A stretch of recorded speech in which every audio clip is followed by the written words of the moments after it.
Good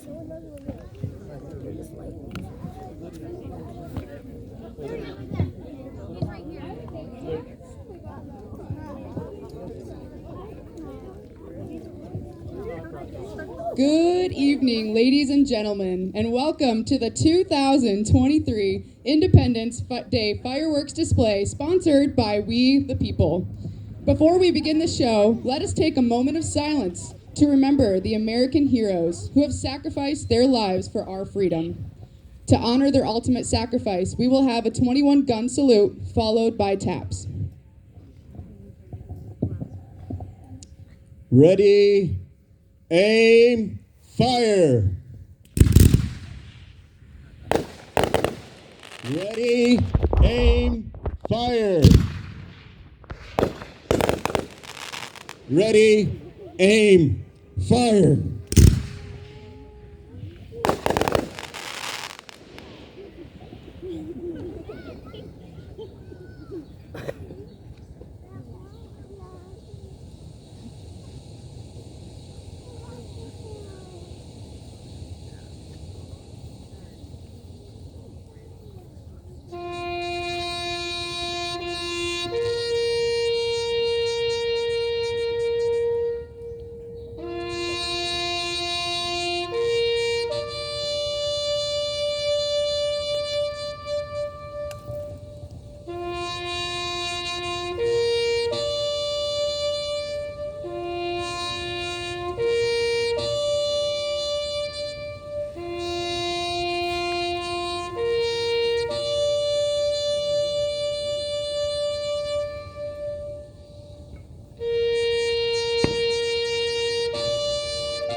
Now sit back and enjoy the story behind our country's national anthem.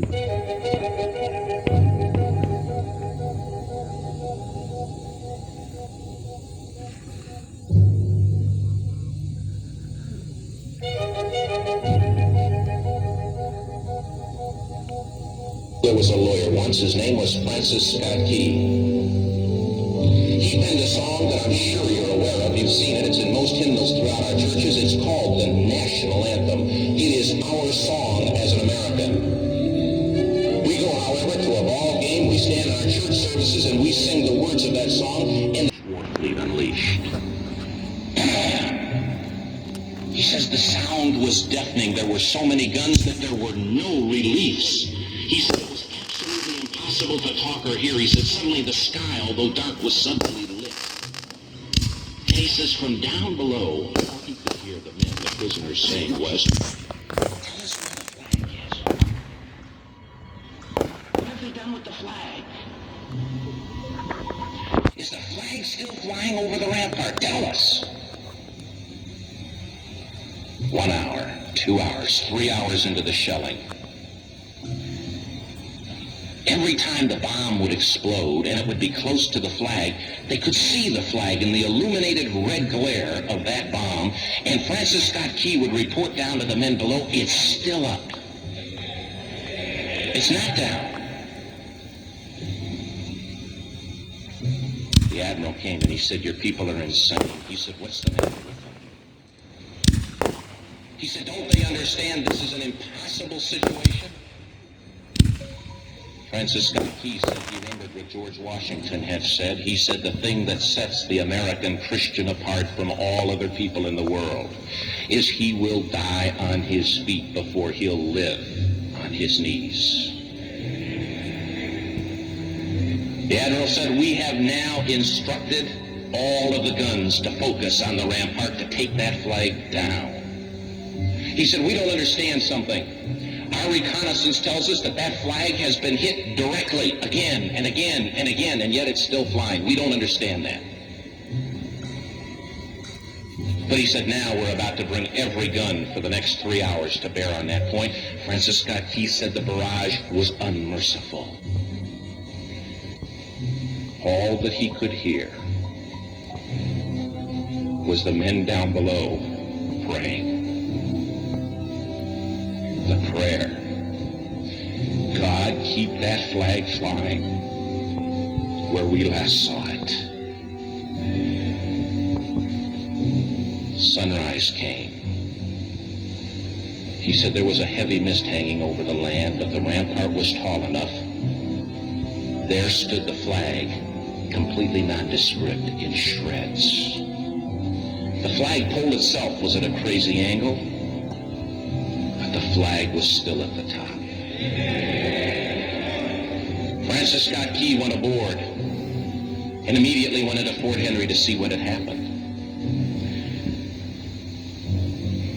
And what he found had happened was that that flagpole and that flag had suffered repetitious direct hits.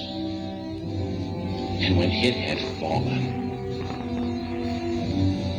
but men, fathers, who knew what it meant for that flag to be on the ground, although knowing that all of the British guns were trained on it, walked over and held it up humanly until they died.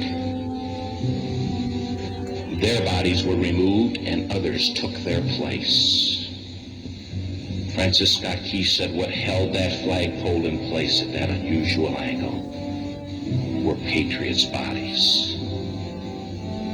He penned the song, "Oh, say can you see by the dawn's early light what so proudly we hailed at the twilight's last gleaming.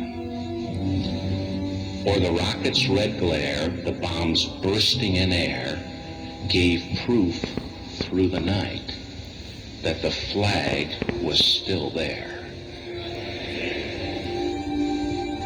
Oh, say, does that star-spangled banner yet wave o'er the land of the free and the home of the brave? The debt was demanded. The price, it was paid.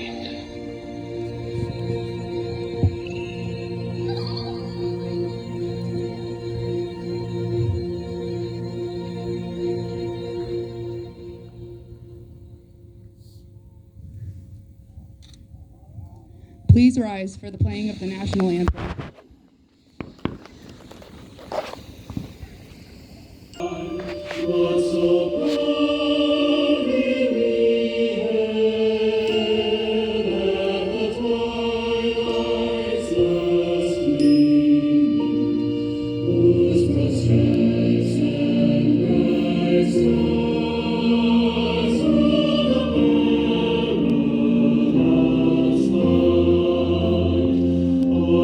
The